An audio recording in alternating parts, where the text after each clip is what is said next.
महाराष्ट्राची कुलस्वामिनी आई तुळजाभवानी, सह्याद्रीचा जाणता राजा छत्रपती शिवराय, हिंदू हृदय सम्राट शिवसेना प्रमुख श्रीमान बाळासाहेब ठाकरे यांना मानवंदना। बोलू नका नाही, बोलू नका बाबा, मोबाईल तिकडे।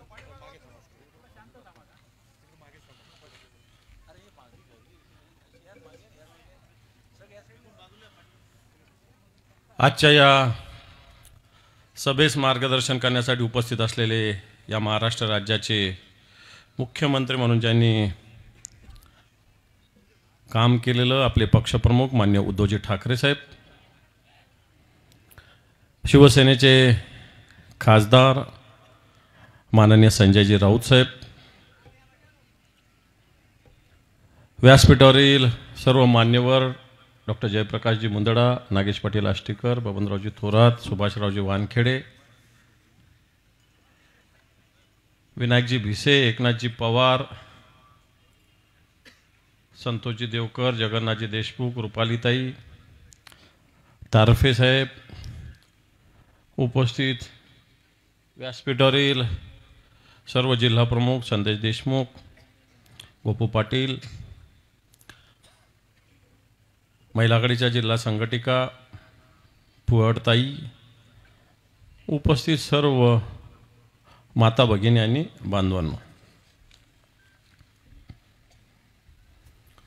खरं तर सभेचा वेळ लवकर होता, परंतु थोडासा उशिराच आम्ही आलो।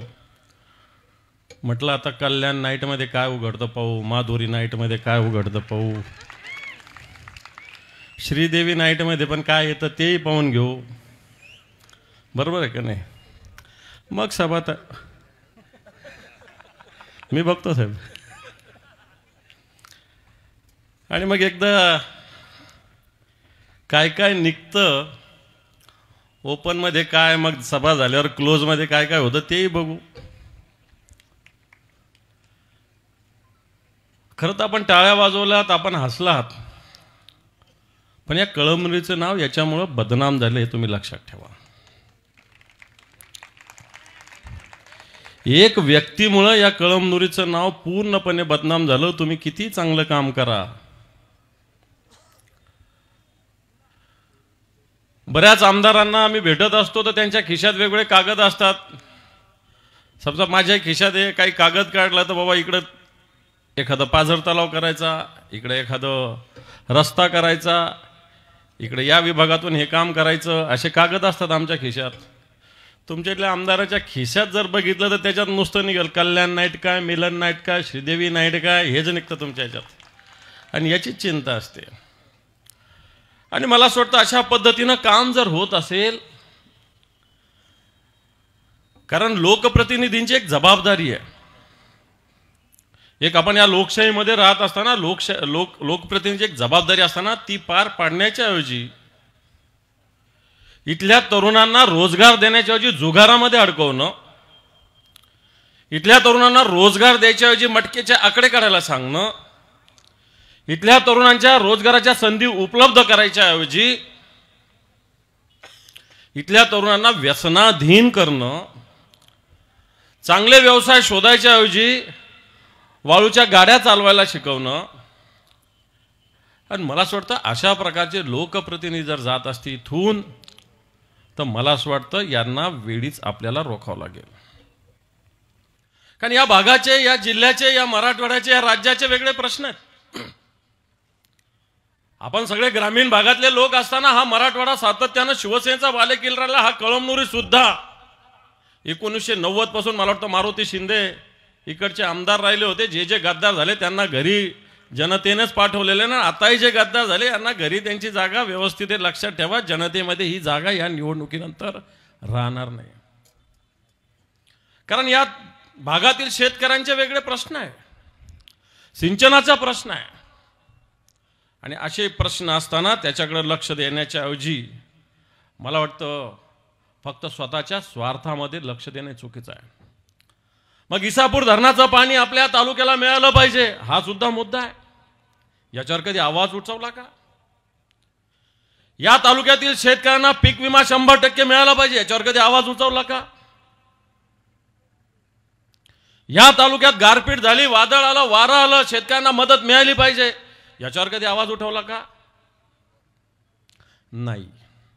पण मला निवडून दिलं पाहिजे, शाळेत जायचं, पोरांना सांगायचं की मला मत नाही दिलं तर 2 दिवस आम्ही जेवणार नाही असं आई बापाला सांगा म्हणायचं. ही कोणती पद्धत आहे? लहान पोरांना सांगायचं, शाळेमध्ये जाऊन लहान पोरांना सांगायचं की 2 दिवस उपाशी राहा. अरे तू तर पडल्यावर 2 दिवस उपाशी ना, आम्ही 4 पट खाऊ, अशा प्रकारचं सांगावं लागणार आहे पोरांना. कारण तुमच्यासारखी अपप्रवृत्ती नायनाट झाली पाहिजे. मी व्यक्तीच्या विषयी बोलत नाही, प्रवृत्तीच्या विषयी बोलतो.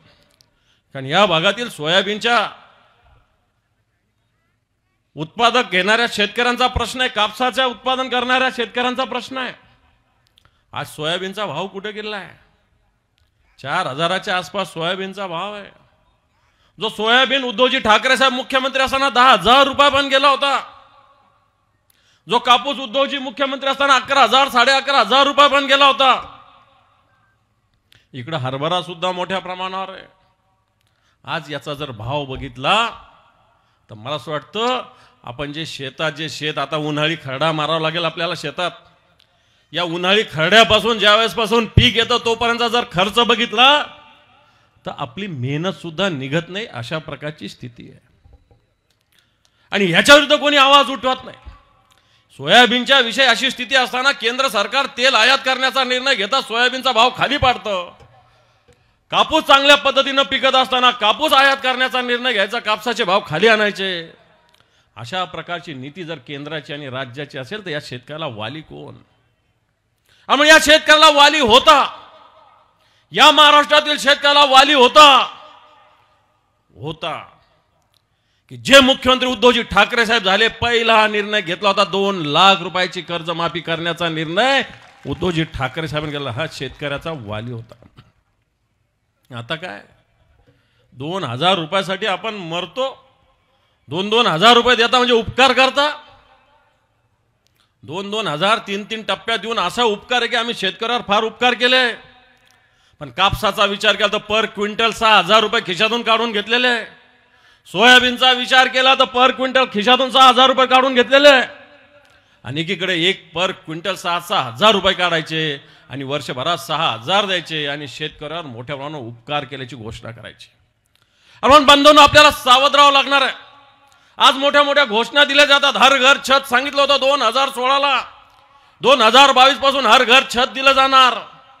अजून 5% सुद्धा लोकांना छत मिळालं नाही. हर घर नल दिला जाणार, हर घर जल दिलं जाणार. अजूनही लोकांना पाणी मिळत नाही. आताही टँकर सुरू झाले, हिवाळ्यात टँकर आपल्या भागात चालू होते. आणि मग अशी स्थिती असताना आपल्याला विचार करावा लागणार आहे.